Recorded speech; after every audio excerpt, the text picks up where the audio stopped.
Okay, I got my distributor cap off and my coil and my starter out so that I could clean up behind it and paint it.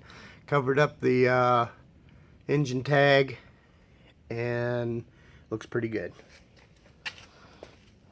I painted the exhaust manifold and it looks pretty good.